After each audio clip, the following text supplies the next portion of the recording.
Hi everyone, it's Becky here. So welcome to another new video on my YouTube channel. Today I am at the Lighthouse Park at Point Roberts in Washington State, just about 25 minutes down south of Vancouver. So I'm going to sketch the house in the distance and the driftwoods in the middle and foreground. As usual, I'm using my Sailor's brand Fude fountain pen with a 45-degree bend nib, starting with the rooftop of the house. And this is probably the front of the house in foreshortened view, the chimney coming all the way down. And then the upstairs window there. And then ground level windows. Those are like two little eyes for this house. And then filling in those window panels with solid brown ink for a sense of depth, that there's really rooms behind these windows. And there's another large window here and small window panels with solid brown ink. And a smaller house. And foliage surrounding the large house, adding a bit of folding feel for the trees or bushes there. Finishing the bottom of the house over here, and is surrounded by grass. There's another house behind it, and the little cone-shaped roof is pretty interesting there. This is like a little tower with 3 little windows for the upstairs floor, and another 3 windows for the ground level. Again, filling in those windows with solid brown ink, so the house, it looks has more weight and density. Adding some more balcony details.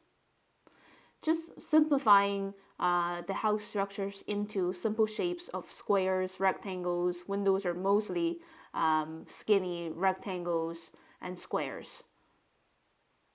And then keep building up this little hill or little island there behind these houses. Tiny driftwoods pointing up there in the distance, more mountains aligning along the horizon.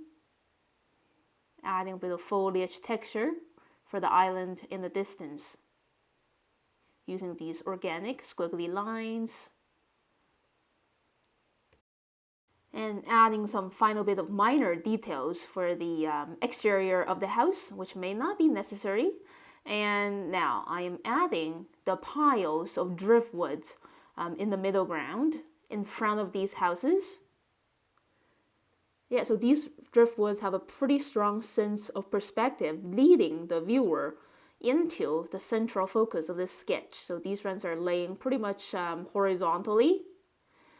These are pretty big here in the foreground, as wide as the house.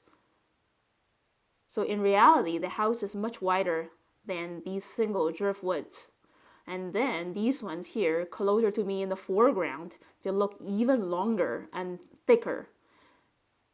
And also, yeah, adding those little bit of negative spaces in between these driftwoods. Accentuate with denser dark brown lines.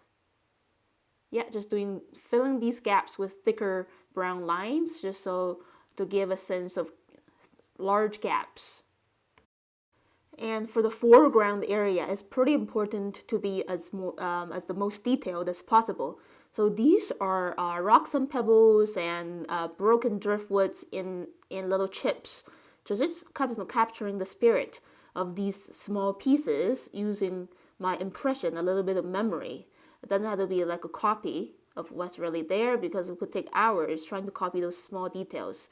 Now I just added this slanting line to divide the beach and the sea area, and then coming back to the driftwood area in the middle and foreground for more shapes.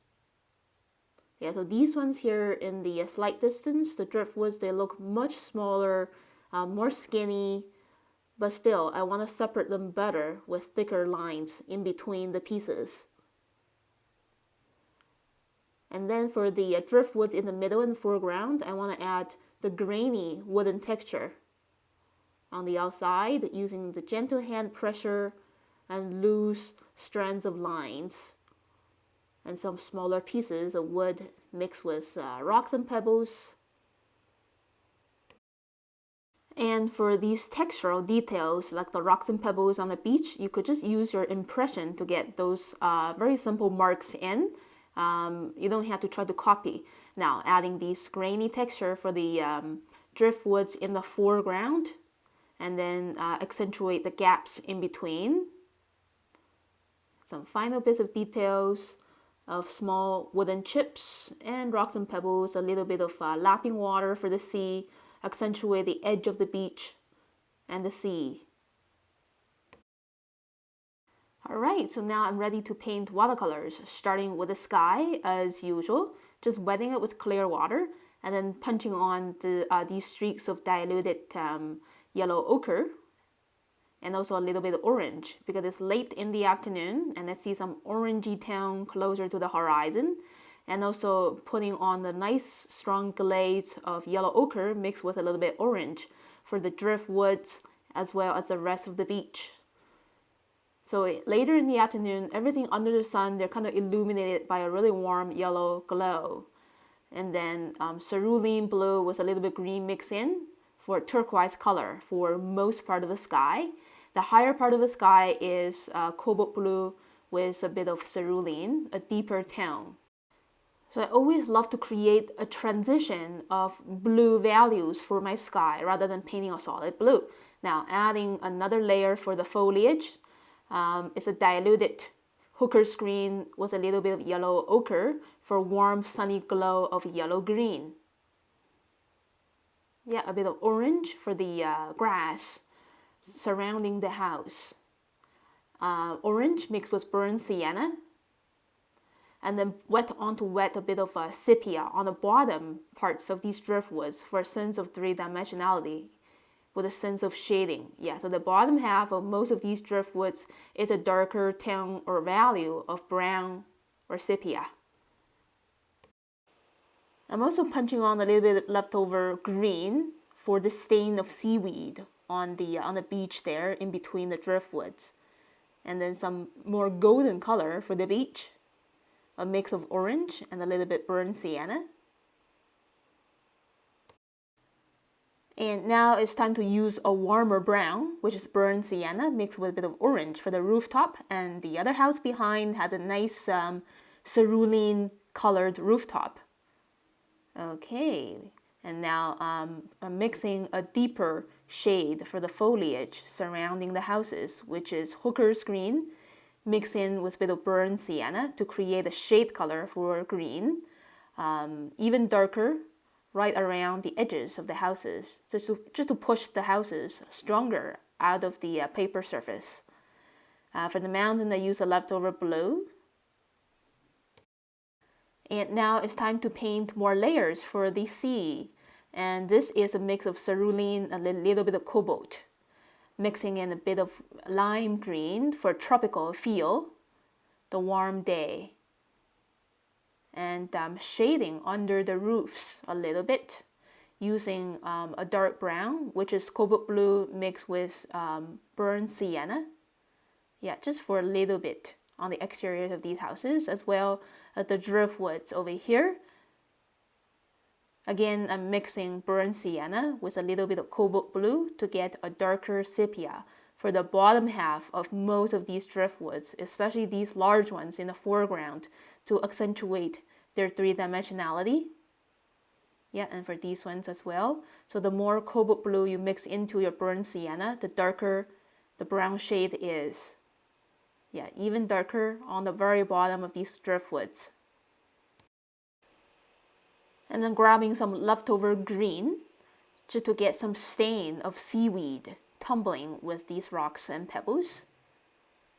And again, some more dark sepia on the bottom of the large driftwoods here in the foreground. The contrast is very important around this last stage of the painting. And some more concentrated cobalt blue using medium and thin brushstrokes to accentuate the ripples, the movement of the sea surface. Yeah, you have to be really bold to get these contrasts in, and also using different hand pressure for various brushstrokes. Yeah, the lapping water in the distance, they look more flat and the horizontal brushstrokes are there. And the ones here closer in the foreground, it looks more wavy. Now accentuate the edge of the beach with a darker sepia and mixing a darker value of green with hooker's green and burnt sienna for the bottom of the grass here, leaving the top shiny yellow-green. Yeah, even darker on the very bottom edges. That's it. So here is a look of my finished sketch. It took me about 40 minutes to draw and then paint watercolors here on location. It's super relaxing listening to the lapping water of the sea and bathing in the sun. Alright, so thank you so much for watching this video, everyone. If you like it, please click like and leave me a comment below. Subscribe to my channel for weekly updates. I update my channel with 2 to 3 new videos every week. And I will see you again very soon in the next couple of days with another new video. Now going home in the warm evening sunlight. And passing by the saltwater cafe again. So the week after, I had to go back again to do a commission painting for the owner of the saltwater cafe because she really liked my work. And so I will see you again very soon with a landscape sketch. Bye everyone, have a great day.